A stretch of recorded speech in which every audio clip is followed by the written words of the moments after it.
वबरकातुहू। अल्हम्दुलिल्लाहि रब्बिल आलमीन वल आक़िबतु लिल मुत्तक़ीन वस्सलातु वस्सलामु अला खैरि खल्क़िही नबीना मुहम्मद इब्न अब्दिल्लाह व अला आलिही व अस्हाबिही व अज़वाजिही व मन वालाहु इला यौमिद्दीन। अम्मा बाद। नाज़रीन किराम, ख़वातीन मिल्लत, नौजवानाने मिल्लत इस्लामिया, आज इस रमज़ान के शरई कोर्स में मैं आप लोगों को रोज़े की कुछ शर्तें बतलाना चाहता हूँ और यकीनन आज के दर्स में अल्लाह की तौफीक और उसकी मदद से कुछ निहायत अहम तरीन बातें आपके सामने आएंगी। इसलिए गुजारिश है कि बहुत ही गौर से सुनेंगे और समझने की कोशिश करेंगे। रोज़े की शर्तें क्या हैं? आप जानते होंगे कि शर्त का माना होता है उसका पाया जाना ज़रूरी है। चुनाचे अगर शर्त नहीं पाई गई तो इबादत ही पाई नहीं जाएगी। मिसाल के तौर पर मैं समझाना चाहता हूँ कि वुज़ू के लिए पाक पानी का होना शर्त है। अब अगर आदमी ने वुज़ू किसी नापाक पानी से कर लिया तो उसका वुज़ू नहीं होगा। तो शर्त का पाया जाना ज़रूरी है। रोज़े की कुछ शर्तें हैं और इन शर्तों की मुख्तलिफ हैसियत हैं। चुनाचे पहली बात हम ये समझें कि रोज़े के कबूल होने के लिए क्या क्या शर्तें हैं। क्या सवाल है? रोज़ा यानी सौम के कबूल होने के लिए क्या क्या शर्तें हैं कबूल होने के लिए? तो इसका जवाब यह है कि जिस तरह दूसरी इबादतों के कबूल होने के लिए दो बुनियादी शर्तें हैं। नंबर 1 इखलास नीयत, नंबर 2 नबी करीम सल्लल्लाहु अलैहि वसल्लम की सुन्नत की पैरवी। कोई भी इबादत हो, अगर उस इबादत के अंदर बुनियादी तौर पर ये दो शर्तें नहीं पाई जाएंगी तो वो इबादत कबूल नहीं होगी। क्या क्या? इखलास नीयत, नीयत में इखलास, उसके अंदर शिर्क ना हो, रियाकारी ना हो, शोहरत तलबी ना हो, कोई दुनियावी गरज और मनफात हासिल करने के लिए ना हो। नंबर 2 नबी करीम सल्लल्लाहु अलैहि वसल्लम की हर तरह से पैरवी। तो रोज़े के कबूल होने के लिए ये बुनियादी दो शर्तें पाया जाना चाहिए। एक तो नीयत, खालिस नीयत, और दूसरी रोज़ा उसी तरह रखा जाए जिस तरह अल्लाह के रसूल अकरम सल्लल्लाहु अलैहि वसल्लम से रोज़ा रखना साबित है। ये कबूल होने की हैसियत से। अब आइए आगे चलते हैं। रोज़ा के सही होने के लिए कुछ शर्तें हैं। सही होने के लिए कुछ शर्तें हैं, यानी कुछ ऐसी शर्तें हैं कि अगर वो रोज़े के अंदर पाई गई, हमारे रोज़े के अंदर, तब वो रोज़ा सही होगा, वरना सही ही नहीं होगा। तो रोज़े के सही होने के लिए उलमाए किराम ने कुरान और हदीस की रोशनी में 4 शर्तें रखी हैं रोज़ा के सही होने के लिए। पहली शर्त है इस्लाम, दूसरी शर्त है जो औरत के साथ खास है, इस्लाम के साथ साथ हैज़ और निफास का खून न आना, हैज़ और निफास की हालत में औरत ना हो। और तीसरी शर्त है रोज़े के सही होने के लिए तमीज़, यानी एक लड़का या एक आदमी वो तमीज़ कर सके कि इबादत है या रोज़े का क्या है, कैसा है, ये तमीज़ कर सके। और चौथी शर्त है अक्ल, तमीज और अकल ये दोनों तीसरी शर्त है। अकल हो, पागल ना, दीवाना ना हो, और है अकल लेकिन वो तमीज नहीं कर पाता, कुछ देर बेहोश रहता है। तो तमीज और अकल ये रोजे के सही होने के लिए तीसरी शर्त है। और चौथी शर्त है रोजे के सही होने के लिए रात ही में नियत करना, क्योंकि अल्लाह के रसूल अकरम सल्लल्लाहु अलैहि वसल्लम ने फरमाया है मन लम युबय्यित सियामा फला सियाम ला, जिसने रात ही में नियत दिल से रोजा रखने की नियत नहीं की तो उसका रोजा सही नहीं होगा। तो फर्ज रोजे के लिए फजर से पहले नियत जरूरी है। ये 4 शर्तें हैं रोजा के सही होने के लिए। एक तो मुसलमान हो, दूसरा हैज और निफास की हालत में औरत ना हो, तीसरा तमीज और अक्ल, और चौथा फजर से पहले रोजे की नियत करना। यहाँ एक मसला और बतला दूं नियत के ताल्लुक से कि जबानी नियत नहीं की जाएगी, क्योंकि नियत की जगह दिल है, और दिल में किसी चीज के करने या ना करने के ठान लेने को नियत कहा जाता है।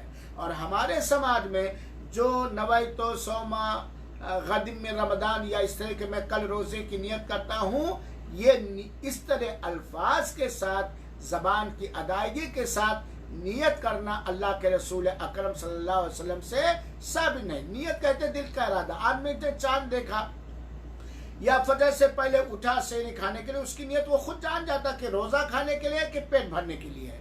तो हर दिन ये नियत जरूरी है। अब यहाँ एक मसला ये भी जान लीजिए, क्या हर दिन नियत करना काफी है, जरूरी है, या रमजान मुबारक का चांद देख लेने के बाद उसने पूरे महीने के रोजे के रखने की पक्की नियत कर ली तो काफी है? देखिए, अगर आदमी आसान तरीका इख्तियार करे, अगर किसी मुसलमान मर्द और औरत ने रमजान मुबारक का चांद निकलने के बाद दिल में इरादा कर लिया कि मैं पूरे रमजान का रोजा रखूंगा, और ये ऑटोमेटिक चीज है, आदमी के दिल में आ जाता है, तो हर दिन नियत करना उसके लिए जरूरी नहीं है। हाँ, अगर बीच में 2-3 दिन के लिए हैज की वजह से, नफास की वजह से या किसी वजह से उस दिन के लिए बीच रमजान में रोजा तोड़ा, शरई उज्र की बना पर शुरू करेगा तो नियत की रिन्यूअल और तस्दीक करेगा, वरना पूरे महीने के लिए नियत करना काफी है। और इसमें आसानी भी है, क्योंकि हो सकता है एक आदमी इशा की नमाज, तरावी की नमाज पढ़ने के बाद सो जाए और फजर का वक्त निकलने के बाद सूरज सुबह सादिक के बहुत देर बाद जगे, तो अब फजर से पहले उसने नियत नहीं की है, तो अब रोजा उसका सही नहीं होगा ना। इसलिए शुरू रमजान ही में आदमी अपने दिल के अंदर ठान ले कि हम पूरे महीने का रोजा रखेंगे, और ये पूरे महीने के हर दिन के रोजे के लिए काफी होगा। और अगर आदमी चाहे तो डेली, लेकिन यहाँ ये वाज़ेह रहे कि ये ऑटोमेटिक चीज है, इसके लिए जबान से कुछ नहीं करना, बल्कि किसी भी इबादत के लिए जबान से अल्फाज के साथ नियत करना सही नहीं है, और ये बिदअत है। क्यों बिदअत है? क्योंकि अल्लाह के रसूल अकरम से साबित नहीं। तो मैंने अब तक आपको बतलाया कि रोजे के कबूल होने की क्या क्या शर्तें हैं, और फिर उसके बाद मैंने बतलाया कि रोजा के सही होने के लिए क्या शर्तें हैं। अब आइए उमूमी तौर पर रोजा के वाजिब होने की शर्तें क्या हैं, रोजा के वाजिब होने, फर्ज होने की शर्तें क्या क्या हैं, और इसे गौर से समझिए। उलमाए किराम ने कुरानी आयात और अहादीस रसूल अकरम सल्लल्लाहु अलैहि वसल्लम की रोशनी में रोजा के वाजिब होने की 6 शर्तें बतलाई हैं। यहाँ ये बात भी वाज़ेह रहना चाहिए, समझ लीजिएगा बड़े गौर से, कि ये 6 शर्तें पाई जाएंगी तो रोजा वाजिब हो जाएगा। और वाजिब 2 तरह से होगा, या तो फौरन उसे अदा करना पड़ेगा रमजान के महीने में, और या तो उसे बाद में कज़ा करना पड़ेगा, और या तो वो बाद में उसका फिदिया देगा। क्योंकि रोजा एक आदमी है जिसके ऊपर फौरन रमजान के दिनों में वाजिब है, एक आदमी है वाजिब है लेकिन फौरन अदा करना वाजिब नहीं, बाद में वो कज़ा करेगा। एक आदमी है जिस पर वाजिब है लेकिन वो रोजा रखने की ताकत नहीं रखता, तो उस पर फिदिया वाजिब होगा। तो रोजा के वाजिब होने की 6 शर्तें उलमाए किराम ने बतलाया। जरा फर्क समझिएगा, कबूल होने की शर्तें अलग हैं, सही होने की शर्तें अलग हैं, और रोजा के वाजिब होने की शर्तें जो 6 शर्तें हैं वह मैं आप लोगों के सामने थोड़ी तफसील के साथ बतलाना चाहता हूं ताकि मसला वाज़ेह हो जाए। रोजा के वाजिब होने की पहली शर्त यह है इस्लाम, मुसलमान होना। इस्लाम ये पहली शर्त, और आप जानते हैं कि इस्लाम ये कुफ्र के अपोजिट चीज है, कुफ्र के अपोजिट चीज है। चुनाचे अगर कोई काफिर रोजा रखे तो उसका रोजा कबूल नहीं होगा, क्योंकि सारी इबादतों के कबूल होने के लिए सबसे पहली शर्त जो है वो इस्लाम कबूल करना है। और अगर किसी काफिर को रोजा रखने का पाबंद भी नहीं किया जाएगा। दलील इसकी यह है कि अल्लाह ताला ने फरमाया है वमा मनाअहुम अन तुक़बला मिनहुम नफ़क़ातुहुम इल्ला अन्नहुम कफ़रू बिल्लाहि व रसूली। ये सूरह तौबा की आयत नंबर 54 है। आयत का माना यह है कि उन अल्लाह की राह में उनका खर्च करना कबूल होने, रद्द कर देने या कबूल ना होने की वजह यह है कि उन लोगों ने कुफ्र किया। कुफार मक्का भी अल्लाह की राह में खर्च करते थे, लेकिन उनका यह सदका क्यों नहीं कबूल होता था? क्योंकि वो इस्लाम नहीं लाए थे, वो अल्लाह ताला का और अल्लाह के रसूल अकरम सल्लल्लाहु अलैहि वसल्लम का कुफ्र करते थे। तो चुनाचे रोजा वाजिब होने की पहली शर्त इस्लाम है।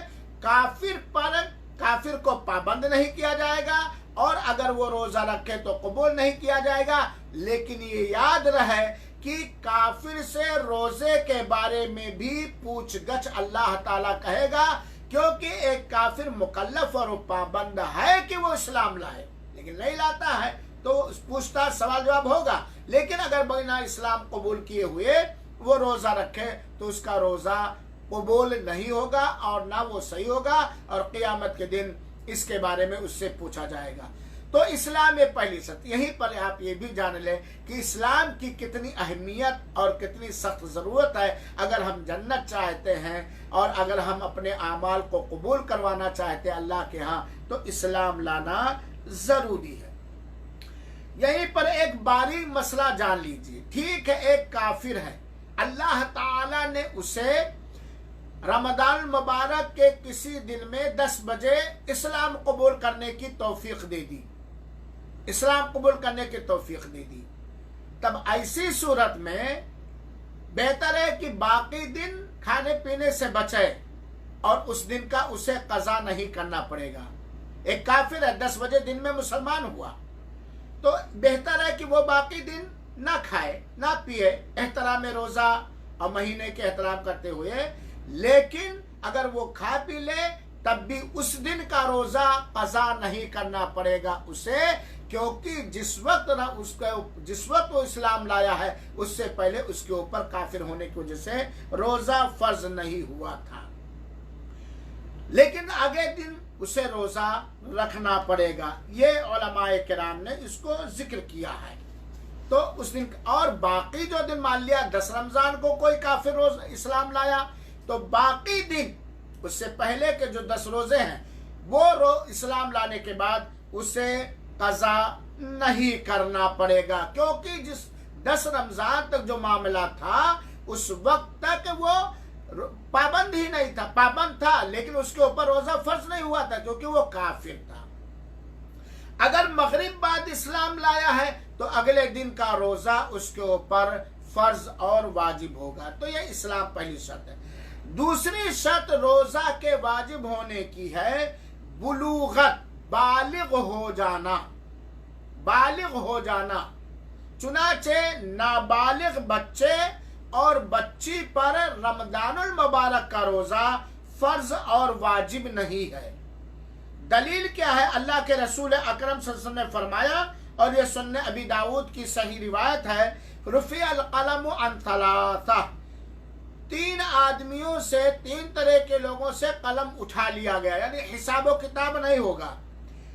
नंबर 1 पागल, बिल्कुल उसको अकल ही नहीं है, तो उसका हिसाब व किताब नहीं होगा जब तक वो पागल है। नंबर 3, जब तक कि उसकी अकल लौट ना आए। नंबर 2, बिना कस्दो इरादा के सो जाने वाला यहां तक कि वो जाग जाए। और नंबर 3, जिसे माफ कर दिया गया, बच्चा यहां तक कि वो बालिग हो जाए। यहां ये बात याद रखनी चाहिए कि नमाज बच्चे पर फर्ज हो जाती है 10 साल के अंदर, चाहे बुलूगत की निशानी जाहिर हो या ना जाहिर हो। लेकिन रोजे के अंदर जब तक बच्चा या बच्ची बालिग नहीं हो जाएंगे, उनके ऊपर रोजा फर्ज नहीं होगा। तो बुलूगत शर्त है। अब एक मसला और आप लोग जान ले, अल्लाह ताला के प्यारे रसूल अकरम सल्लल्लाहु अलैहि वसल्लम ने हमें ये तालीम दी है कि अगरचे हमारा बच्चा, अगरचे हमारी बच्ची बुलूगत की उम्र को नहीं पहुंचे हैं, लेकिन उनसे रोजा रखवाना चाहिए। 8 साल के हो गए, 9 साल के हो गए, 10 साल के हो गए, तो उन्हें रोजा रखवाना चाहिए। अगर आप उन्हें रोजा रखवाएंगे तो इसका सवाब आपको मिलेगा। रमजान की अहमियत और फजीलत और रोजे की अहमियत उसके दिल में बैठेगी और इस्लामी तरबियत होगी। क्योंकि सहाबियात के अमल से पता चलता है कि सहाबियात अपने उन बच्चों और बच्चियों को नफली भी रोजा रखवाते थे जो अगरचे बालिग नहीं हुए थे, लेकिन रोजा रखने की वो बच्चे ताकत रखते थे। तो बुलूगत से पहले ही अपने बच्चों को रमजान मुबारक के रोजे रखने की आदत डालने के लिए उन्हें रोजा रखवाने की पूरी तरबियत, पूरी कोशिश और पूरा जतन और इंतजाम करना चाहिए। चुनाचे मेरी माएँ और बहनें खास तौर पर सुने कि रमजान के महीने में माओ के दिलों में बच्चों की मोहब्बत कुछ ज्यादा आ जाती है। अरे अभी छोटा है, भूख नहीं बर्दाश्त कर पाएगा, दुबला हो जाएगा, कमजोर हो जाएगा, होमवर्क नहीं कर पाएगा। सुनो मेरी बहनों, ये बच्चा हमारी गोदों में रहने वाला अगरचे नाबालिग, ये अमानत है और इसको जिस तरह हम ढाल ले जाएंगे वही बाद में वही ज़हनियत उसकी बनी रहेगी। चुनाचे एक हदीस आप सुनिए, हजरत रुबैया बिन्त मुअव्विद रजी अल्लाह ताला अन्हा कहती हैं कि नबी करीम सल्लल्लाहु अलैहि वसल्लम ने हम लोगों के पास खबर भेजा कि कल आशूरा का रोजा, अंसार की बस्तियों की जानिब खबर भेजा, अल्लाह के रसूल ने खबर भेजी अल्लाह के रसूल ने कि कल आशूरा का रोजा है। चुनाचे तुम में से जो शख्स इससे पहले खा चुका रोजा नहीं था तो वो अपने रोजे बाकी रोजे को पूरा करे, और जो रोजे की हालत में सुबह किया है वो अपना रोजा रखे। कहते हैं जब अल्लाह के रसूल अकरम सल्लल्लाहु अलैहि वसल्लम का ये फरमान मुबारक हम लोगों ने सुना तो हम लोग अपने बच्चों को भी रोजा रखवाते थे, अपने बच्चों को भी रोजा रखवाते थे। और जब उन्हें भूख का एहसास होता, खाना पानी मांगते, तो हम लोग रूई का खिलौना बना के रखती थी और वो रूई का खिलौना उन्हें दे दिया करती थी ताकि खेलने में मशगूल रहे और पूरे दिन का रोजा उनका मुकम्मल हो जाए। ये सही बुखारी और मुस्लिम की रिवायतों का खुलासा मैं पेश कर रहा हूँ। तो अब रुबैया बिन्त मुअव्विद का अमल हमें ये बतलाता है कि अपने बच्चों को रोजे की आदत डालने के लिए रमजान मुबारक का रोजा रखवाना चाहिए। और ख़ास तौर पर ज़ोहर के बाद या असर के बाद बड़ों को रोजा लग जाता है, तो ऐसे जायज़ खिलौने या जायज़ खेल या टीवी के अंदर जायज़ गेम या जायज़ चीज़ें लगा देना चाहिए कि उसी में बच्चे मस्त मंगन रहें और उनका रोजा पूरा हो जाए। लेकिन ये ना हो कि रोजा पूरा करने के लिए फिल्म लगा दें, गाने लगा दें, शतरंज खिलाने लगे। ये टेबल जायज़ है, शतरंज ये जायज़ नहीं है। शतरंज खेलना ये हमेशा हराम है और रमजान मुबारक के अंदर तो खास तौर पर इसकी हुर्मत और बढ़ जाती है। तो इस हदीस पाक से पता चला कि अगरचे बच्चे और बच्चियां बालिग नहीं हुई हैं, लेकिन उन्हें रोजा रखने की आदत डालना चाहिए। तो रोजा वाजिब होने की दूसरी शर्त इस्लाम के बाद क्या है? बुलूगत। अब आपको, वैसे आप लोग माशाल्लाह होशियार है, जानते हैं, लेकिन चूंकि शरई मसला है इसलिए बतलाना भी जरूरी है। हो सकता है कुछ लोग ना जानते हों।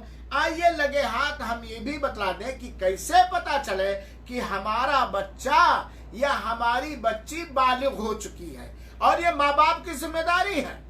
आज तो बच्चों के बारे में माँ बाप इतने लापरवाह है, बसा औकात इतने शर्मीले हो जाते हैं, जिस शर्म, बेजा शर्म की वजह से बच्चे वाजिब इबादत, बच्चे बालिग हो जाते, माँ जानती ही नहीं, बच्चा बालिग हो जाता, बाप जानता ही नहीं। और इस मौके पर मैं अपने ज़हनी और अपने दिमागी मालूमात के हद तक मैं ये कहूँगा कि ये जिम्मेदारी ज़्यादा माँ के ऊपर है, क्योंकि माँ से बच्चे बहुत करीब होते हैं।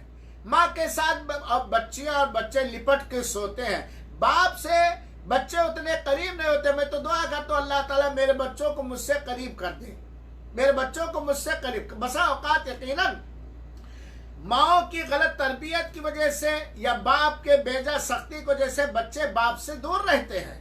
तरस जाओ अब्बू सुनने के लिए बच्चों से, खर्चा मांगना तो अम्मी पैसा दे दो, अब्बू कहाँ, कमा के अब्बू लाता है, और बच्चे उससे नहीं मांगते। एक बाप की तमन्ना होती है, जिस तरह एक माँ की ख्वाहिश होती है कि उसका बेटा, उसकी बेटी अम्मी का है, अम्मी जान का है, मम्मी का। ऐसे बाप की तमन्ना, बहुत सारे बाप ऐसे हैं शिकायत करके मौलाना महीनों महीनों अपने बच्चों और बच्चियों के मुंह से मैं लफ्ज़े अब्बू, जो हमारे प्यार को उमंग देता है, लफ्ज़े अब्बू नहीं सुनते। तो माओ की जिम्मेदारी ज्यादा है।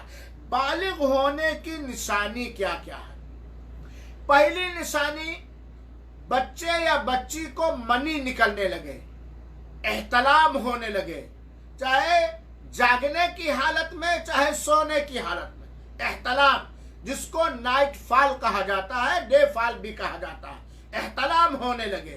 तो अगर किसी बच्चे या बच्ची को ये जागने की हालत में या सोने की हालत में मनी निकल आए, तो ये समझ लीजिए कि वो बच्चा और बच्ची बालिग हो गई। और आप लोग जानते हैं, लेकिन शरीयत का मसला इसने बतला कि मनी ख्वाहिश के साथ उछल कर निकलती है, क्योंकि अल्लाह ताला ने फरमाया है कुरान मजीद के अंदर, वइदा बलगल अतफालु मिनकुमुल हुलुम फलियस्तादिनु कमा इस्तादनल लदीना मिन कब्लिहिम। और ये आयत करीमा है सूरह तौबा की आयत नंबर 59। अल्लाह ताला ने फरमाया, जब तुम्हारे बच्चे बुलूगत को पहुंच जाएं तो घर में आते वक्त वो इजाजत तलब करें, जैसा कि उनसे पहले लोग इजाजत तलब करते हैं। वो एक अलग मसला है कि जब बच्चा बालिग हो जाए तो माँ बाप के घर में आए या किसी के घर में आए तो वो इजाजत ले। तो इस हदीस पाक से पता चला कि अगर बच्चे को नाइट फॉल होने लगा या डे फॉल होने लगा बच्ची को, तो बच्चा बालिग माना जाएगा। और दूसरी हदीस है जो अल्लाह के रसूल अकरम सल्लल्लाहु अलैहि वसल्लम ने बयान फरमाया, मुत्तफक अलैहि रिवायत है, गुस्ल यौमिल जुमअती वाजिबुन अला कुल्ली मुहतलमिन। हर वो मुसलमान मर्द हो या औरत जिसे एहतलाम होने लगा, उसके ऊपर जुमा का गुस्ल करना ज्यादा मसनून है और साबित है और हक है।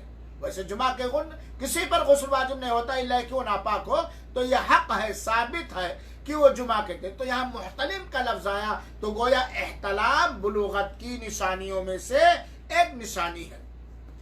बुलूगत की निशानियों में से एक दूसरी निशानी है नाफ के नीचे मोटे खुरदुरे बालों का उग आना, चाहे वो लड़का हो और चाहे लड़की हो।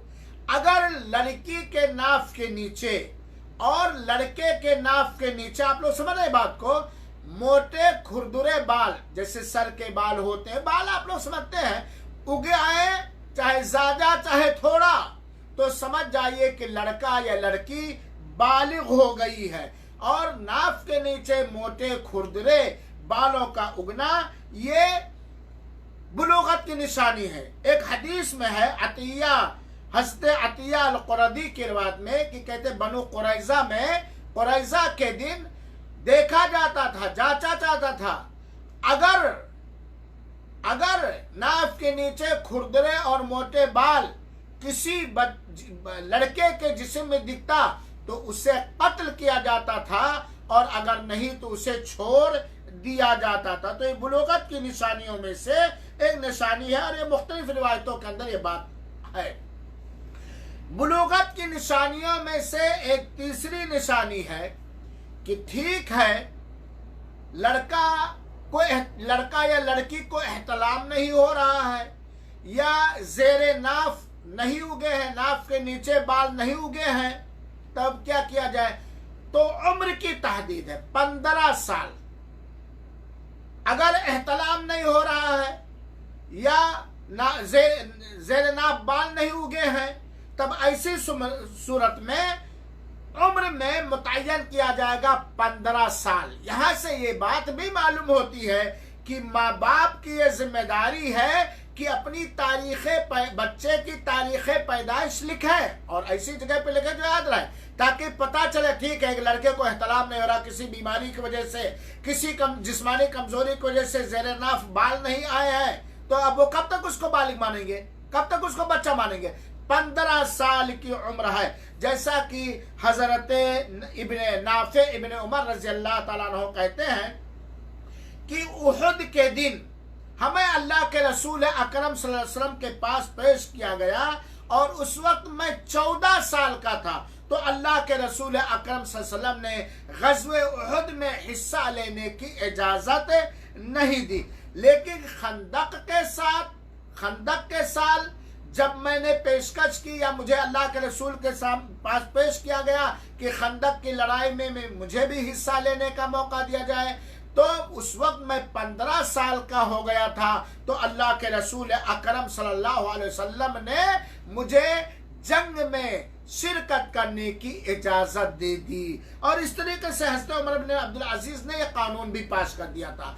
तो अगर एहतलाम नहीं हुआ, ज़ेरनाब बाल नहीं उगे, तो ऐसी सूरत में उम्र 15 साल का लड़का हो गया है या लड़की हो गई, और इससे पहले जो बालिग होने की दिगर निशानियां नहीं जाहिर होती हैं, तो वो बालिग माना जाएगा। इसी तरह लड़कियों के सिलसिले में बालिग होने की एक और निशानी है, और वो है हैज का आना। अगर लड़की को हैज 10 साल की उम्र में आने लगा, 11 साल की उम्र में आने लगा, 8 साल की उम्र में आने लगा, तो वो लड़की बालिग मानी जाएगी, वो लड़की बालिग मानी जाएगी। तो बालिग होने की निशानी ये है एहतलाम, चाहे दिन में या रात में, लड़का लड़की दोनों के लिए, हैज का खून का जारी हो जाना लड़की के लिए, और इसी तरीके से लड़का और लड़की के लिए नाफ के नीचे खुरदरे बाल का आ जाना, और इसी तरीके से ये सारी निशानियां अगर नहीं जाहिर हो रही है, तो लड़का और लड़की की उम्र 15 साल को पहुंच जाना है, ये निशानी है। और ये चीजें जाहिर हो तो लड़का और लड़की ये बालिग हो गए, रमजान का रोजा उनके ऊपर फर्ज हो जाएगा, और वो बाकायदा उनका हिसाब व किताब होगा। एक सवाल ये आता है कि किसे कोई लड़का रमजान के दिन में, 2 रमजान तक कुछ शाही नहीं हुआ, तीसरे रमजान को सोया था, नाइट फॉल हो गया और दिन में हुआ, तो अब क्या करेगा? बाकी दिनों 3 रमजान को जिसे उसे लड़की को हैज आया है या लड़के को एहतलाम हुआ है, तब बाकी दिन 10 बजे आया तो बाकी दिन ना खाए ना पिए तो ज्यादा बेहतर है। लेकिन उस दिन का उसे अगले साल कज़ा नहीं करना पड़ेगा, उसे कज़ा नहीं पढ़ना पड़ेगा, आगे दिन का रोजा रखना पड़ेगा, क्योंकि जिस वक्त वो बालिग हुआ है या हुई है, उस वक्त वो रोजे का मुकल्लफ और पाबंद नहीं था, वो अहले फर्ज में से नहीं था, अगले दिन का रोजा उसे रखना पड़ेगा। लेकिन किसी लड़की को या किसी लड़के को बुलूगत, किसी लड़के में या किसी लड़की में बुलूगत की निशानी फजर से पहले जाहिर हो गई, तो अगले दिन उसे रोजा रखना पड़ेगा। इसीलिए कहा जाता है कि बच्चों को रोजा रखने की तरबियत पहले ही से करना चाहिए। ठीक है, यही मसला और जान लीजिए कि एक लड़का नाबालिग था, एक लड़की नाबालिग थी, लेकिन वो रोजा रखे हुए था, दिन में बुलूगत जाहिर हुई, जबकि उससे पहले वो रोजा रखे हुए था, तो अब उसका रोजा काफी हो जाएगा, उस दिन की कज़ा उसे नहीं करनी पड़ेगी। और यहाँ ये भी जान लीजिए कि मान लिया 4 रमजान को कोई बालिग हुआ है, लड़का या लड़की, तो 4 रमजान से पहले जो 3 रोजा छूटा है वो ऐसे लड़के और लड़की को कज़ा नहीं करना पड़ेगा, क्योंकि वो बालिग नहीं हुआ था। तो ये इस्लाम और साथ ही साथ क्या बतलाया, बुलूगत, ये शर्त है। तीसरी शर्त रोजे के वाजिब होने के लिए है अक्ल, अक्ल जो पागलपनी के खिलाफ है, पागलपनी। चुनाचे रोजे के फर्ज होने के लिए अक्ल का होना ये जरूरी है, पागल ना। और आप लोग पागल जानते हैं। रोजे के फर्ज होने की चौथी शर्त ये है कि जिस्मानी तौर पर वो रोजा रखने की ताकत रखता हो, जिस्मानी तौर पर वो रोजा रखने की ताकत रखता हो, चाहे रमजान में ताकत रखता हो, और अगर रमजान में रोजा रखने की ताकत नहीं रखता है तो बाद में जब रोजा रखने की वो ताकत रखेगा उसे कज़ा करनी पड़ेगी। चुनाचे अगर कोई शख्स रमजान मुबारक में रोजा रखने की जिस्मानी ताकत नहीं रखता है, किसी बीमारी की वजह से, किसी दिगर वजह से, जो वजह शरीयत ने करार दी है, तो रमजान में फौरन अदा करना वाजिब नहीं होगा। लेकिन बाद में जैसे ही जिस वजह से रमजान में वो रोजा नहीं रखा था वो वजह खत्म हुई, अगले रमजान आने से पहले उसे कज़ा करना पड़ेगा। क्योंकि अल्लाह ताला ने फरमाया है, अल्लाह ताला ने फरमाया सूरह बकरा की आयत नंबर 85 के अंदर, काना मिनको अला सफरिन फइद्दतुम मिन अय्यामिन उखर, तुम में से जो शख्स रमजान में सफर में है, या तुम में से जो शख्स रमजान में ऐसा बीमार हो गया कि बीमारी की वजह से रोजा रखने की ताकत नहीं रखता, तो उसे दूसरे दिन कज़ा करना पड़ेगा। तो रोजा रखने की ताकत, जैसे मिसाल के तौर पर एक आदमी को ऐसी बीमारी लग गई अचानक कि वो रोजा रखने की ताकत नहीं रखता, तो रमजान में नहीं रखेगा, लेकिन रमजान खत्म होने के बाद उसे कज़ा करना पड़ेगा। एक मुसाफिर आदमी है, सफर में रोजा ना रखना बेहतर है, वो मसला आएगा तो मैं बतलाऊंगा, लेकिन रमजान में सफर की वजह से उसने रोजा तोड़ दिया, तो ये उस वक्त सफर की वजह से रमजान में अदा करना वाजिब नहीं है, लेकिन बाद में कज़ा करना जरूरी है। इसी तरीके से एक मसला और जान लीजिए, एक गरीब आदमी है और मजदूर पेशा है, और अगर वो मजदूरी ना करे तो उसके घर में फाका होगा, चूल्हा नहीं जलेगा। मसला समझिएगा, एक मजदूर आदमी है, मजदूर पेशा आदमी है, और अगर वो रोजाना ना कमाए तो उसके बच्चे और बीवी भूखे रह जाएंगे। और ऐसी मेहनत का वो काम करता है कि जिस काम में मेहनत करने की वजह से वो किसी भी तरीके से भूख और प्यास बर्दाश्त करने की ताकत नहीं रखता है। अगर वो कठिनाई करे अपने ऊपर, बेहोश हो जाएगा, फालिज जग जाएगा, जिस्मानी नुकसान पहुंच जाएगा, वो खुद आदमी जाने। तो ऐसी सूरत में रमजान का रोजा उसके ऊपर वाजिब नहीं होगा। बाद में जब ऐसे वक्त आए, ऐसी आसानियां आए अगला रमजान आने से पहले कि वो कज़ा कर सकता, छोटा दिन होता, मौसम ठंडा था, तो उसमें कज़ा करना वाजिब हो। और मैंने देखा यकीनन जब हम लोग बचपन से वालदा मोहतरमा, वालदे मोहतरमा, अल्लाह उन सबको बख्श दे, रब्बुल आलमीन उनके कब्र में जन्नत की खिड़कियां खोल दे, उन्हें जन्नत का लिबास बना दे। मेरी वालदा मोहतरमा रहमहुल्लाह रहमतन वासिया, मेरी वालदा मोहतरमा मेरे वालिद मोहतरम रहमहुल्लाह रहमतन वासिया, बड़ी अच्छी तरबियत करने की उन दोनों ने अपने बच्चों की है। अल्लाह उनको बेहतरीन सिला और बदला दे। मैं मई और जून के महीने में भी रोजा रखा हूँ, और बालिग होने से पहले, और उसमें गेहूं वगैरह की कटनी शुरू होती थी, और उस जमाने में थ्रेसर और कंपाइन तो था नहीं, तो बड़ी मेहनत होती थी। मुंह में ये तार बन जाया करते थे, कपड़े वगैरह भिगो लिया करते थे। उस वक्त बेचारे बहुत सारे मजदूर पेशा लोग गन्ना की गोड़ाई करते थे, और वो इतने गरीब थे कि अगर वो गुड़ाई ना करते तो उनके घर में फाका होता, खाने का सामान नहीं था। और हम लोग कहते थे फला ये काम करता है और गन्ना वो रोजा नहीं रखता, कमाता रोजा नहीं। अगर कोई ऐसा आदमी है जिसकी सूरत हाल यह है कि वो मजदूर तबका है और अगर उस दिन मजदूरी ना करे तो उसके घर में फाका होगा, चूल्हा नहीं जलेगा। अब वो हालात आप समझ गए। तो ऐसी सूरत में या तो कोई उसके घर में खाना दे दे, उससे कहे कि भाई काम करने ना जाओ।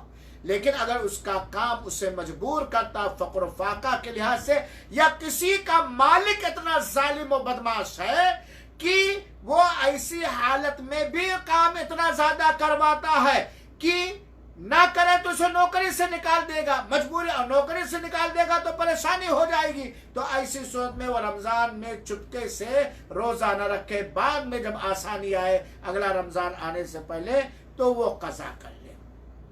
तो ये जिस्मानी ताकत आप लोग समझ लीजिएगा। अगर नहीं मसला होगा तो आप मेरे व्हाट्सएप पर फोन करके मालूम कर सकते हैं। 5वीं शर्त रोजा के वाजिब होने की मुकीम होना, यानी सफर की हालत में ना होना। आप ये जान लीजिए कि अगर कोई सफर में है तो उसके ऊपर रोजा वाजिब है कज़ा, लेकिन अगर कोई सफर में नहीं है तब उसके ऊपर फौरन अदा करना वाजिब है, क्योंकि अल्लाह ताला ने कहा फमन काना मिनकुम मरीदन औ अला सफरिन फ़इद्दतुम मिन अय्यामिन उखर। तुम में से अगर कोई बीमार है और बीमारी की वजह से रोजा रखने की ताकत नहीं रखता है और सफर में है तो वो दूसरे दिन रोजा पूरा कर ले, तो मुकीम होना ये शर्त है। और मैं आगे इंशाल्लाह बतलाऊंगा जब कज़ा की बात आएगी कि किस सफर में रोजा रखना बेहतर है ना रखना बेहतर है, वो इंशाल्लाह अज़ीज़ बतलाऊंगा। 6ठी शर्त रोजा के वाजिब होने की है कि रोजा रखने के लिए जो रुकावट है वो रुकावट ना हो। रोजा रखने के लिए जो रुकावट है, शरई रुकावट, वो रुकावट ना पाया जाए। 5 शर्तें पाई गई, लेकिन एक ऐसी चीज है कि उस हालत में रोजा रख ही नहीं सकता तो उसके ऊपर फौरन रोजा रखना वाजिब नहीं, अलबत्ता उसे अदा करना पड़ेगा, कज़ा करना पड़ेगा। जैसे हैज और निफास, औरतों के लिए मसला खास है, खास तौर पर। ठीक है, 5वीं पहली जिक्र की हुई 5 शर्तें उसके औरत के अंदर पाई जाती, लेकिन एक वजह कि औरत हैज की हालत में है या निफास की हालत में है, और हैज और निफास के अंदर रोजा रखना जायज नहीं। अगर कोई रख रही तो कबूल भी नहीं होगा, तब उसके ऊपर फौरन अदा करना रमजान ही के दिन में वाजिब नहीं है, बल्कि बाद में जितने दिन हैज की वजह से या निफास की वजह से रोजा टूटा है उतने दिन अगला रमजान आने से पहले वो कज़ा करेगी। इसी तरह अगर कोई ऐसी औरत है जिसका अपने बच्चे को दूध पिलाना है और अगर वो रोजा रखे तो बच्चे के पेट भरने भर का उसके जिस्म में दूध नहीं पाया जाएगा, या उसके पास इतनी सकत और ताकत भी नहीं है कि वो ऊपर की दूध खरीद करके पिला सके, तो औरत रोजा तोड़ देगी, बाद में उसकी कज़ा करेगी। क्योंकि हज़रत आयशा रज़ी अल्लाह ताला अन्हा कहती है और उम्मे सलमा भी कहती है कि हम लोग हैज की हालत में और निफास की हालत में रोजा नहीं रखते थे, बल्कि बाद में उसकी कज़ा करते थे। तो रोजे के वाजिब होने की ये 5 शर्तें हैं, ये 6 शर्तें हैं, सॉरी अफवान 6 शर्तें। नंबर 1 क्या है? मुसलमान होना। नंबर 2 क्या है? बालिग होना। नंबर 3 क्या है? रोजा रखने की जिस्मानी ताकत रखना। और नंबर 4 क्या है? मुकीम होना। और नंबर 5 क्या है? रोजा के लिए जो रुकावट है, वो रुकावट रखने के लिए जो रुकावट है वो रुकावट का पाया जाना। और 6ठी शर्त यह है अक्ल का होना, पागल और दीवाना ना होना। इसी में लगे हुए चंद मसाइल मैं बतलाना चाहता हूं। जहां तक कि पागल की बात, एक आदमी रोजा रखता है लेकिन दिन के कुछ हिस्से में 2 घंटा 3 घंटा बेहोश हो जाता है या पागल हो जाता है, और उस बेहोशी की हालत में या पागलपनी की हालत में उसके घर वाले उसे कोई ऐसी चीज नहीं देते जिससे रोजा तोड़ जाता है, तो होश में आने के बाद, पागलपनी खत्म होने के बाद वो रोजा पूरा करेगा। वो रोजा पूरा, उसका उस दिन का उसे कज़ा नहीं करना पड़ेगा। मिसाल के तौर पर ज़ैद है, वो रोजे के अंदर एक बीमारी है कि घंटा 2 घंटा बेहोश हो जाता है, अकल खत्म हो जाती है, तमीज खत्म हो जाती है, फिर बाद में उसे होश आ जाता है, सीधा साधा एकदम सही सालिम हो जाता है, और पहले से वो रोजा था तो रोजा उसको पूरा होगा। वो रोजा वो मगरिब तक रखेगा और उस दिन का कज़ा नहीं करना पड़ेगा। लेकिन कोई ऐसा पागल या बेहोश है कि 7 घंटा 8 घंटा पागल ही रहता है, तो उलमा ने कहा सही बात है कि बाद में वो कज़ा कर ले। लेकिन अगर कोई आदमी पहले ही से बेहोश है, पहले ही से पागल है, बेहोश है, बिल्कुल बेहोश, जैसे कोमा में एक मरीज हो जाता है, या पागल ही है, तो उसको ना बाद में कज़ा ही कर, और ये ऐसी पागलपनी है या ऐसी बेहोशी है जिससे शिफा पाने की उम्मीद नहीं है, तो ऐसी सूरत में ना उसे बाद में कज़ा करना पड़ेगा, ना फौरन रोज़ा रखना वाजिब है, ना बाद में कज़ा ही करना पड़ेगा, ना उसकी तरफ से रोज़ा ना रखने का फिदिया कफ़ारा भी नहीं दिया जाएगा। ये मसला जान लीजिए। अल्लाह ताला से दुआ है, दरअसल मैं तफसील से नहीं जाना बतलाना चाहता कि वक्त लंबा हो जाता है। अल्लाह रब्बुल आलमीन से दुआ है कि अल्लाह ताला हम सबको सेहत व आफियत के साथ, नेकियों के साथ रमज़ान मुबारक के सारे रोज़े रखने की तौफीक अता फरमाए और कबूल फरमाए। आप सबसे गुजारिश है कि सारी चीज़ों के बारे में मज़ीद मेरे मोबाइल पर नंबर फ़ोन करके मालूम कर सकते हैं। वैसे देख लीजिए, एक किताब है उर्दू में रमज़ान के मसाइल, मौलाना इकबाल कीलानी रहमत हफिज़हुल्लाह की, वो किताब ज़रूर पढ़ना शुरू कर दीजिए। रमज़ान के इस्तकबाल में से ये चीज़ है। और एक किताब उर्दू में है रोज़े के 70 मसाइल, ये शेख सालेह अल मुनज्जिद की है, इसे आज ही से पढ़ना शुरू कर दीजिए। और एक किताब खाकसार ने हिंदी में तैयार किया, रमज़ान मुबारक, दारुल खैर फाउंडेशन मुंबई से छपी है और बलरामपुर से भी छपी है, और हमारे सेंटर में भी वो किताब मौजूद है। ये उर्दू और हिंदी में एक किताब है। इसी तरह एक किताब और है रोज़े के मसाइल और अहमियत के बारे में, इस्लामी तर्ज ज़िंदगी, जिसे मिनहाजुल मुस्लिम कहा जाता है। तो बहरहाल हमें चाहिए कि उलमा से जुड़ करके, फ़ोन के ज़रिए ऑनलाइन प्रोग्राम ले करके रमज़ान मुबारक के आने से पहले रमज़ान के मसाइल सीख लें, और उलमा काबिल एतमाद उलमा के नंबरात रखें और उनसे फ़ोन हम लिया करें। और मेरे फेसबुक पे तो मेरा नंबर है ही, वैसे लिखना चाहे तो लिख सकते हैं 0509402066, इसी पे मेरा व्हाट्सएप भी है। इंडिया पाकिस्तान से लगाने वाले 0096650, उसके बाद पहला 0 हटा देंगे, बाकी लगाएंगे। और यहाँ वाले तो जानते हैं। अल्लाह ताला हम सबको एक दूसरे की सही खिदमत करने की तौफीक अता फरमाए। अल्लाह ताला इस मेहनत को कबूल फरमाए और इसके ज़रिए हमें बख्श दे, हमारे असातिज़े किराम को बख्श दे, हमारे वालिदैन को बख्श दे, या जिन लोगों ने हमारी तालीम और तरबियत में अदना भी कुर्बानी दी है, अल्लाह उन्हें हिदायत दे दे, और हिदायत देने के बाद अल्लाह उन सबको बख्श दे। आमीन व जज़ाकुमुल्लाहु अहसन जज़ा व बारकल्लाहु फ़ीकुम। वस्सलामु अलैकुम व रहमतुल्लाहि व बरकातुहू।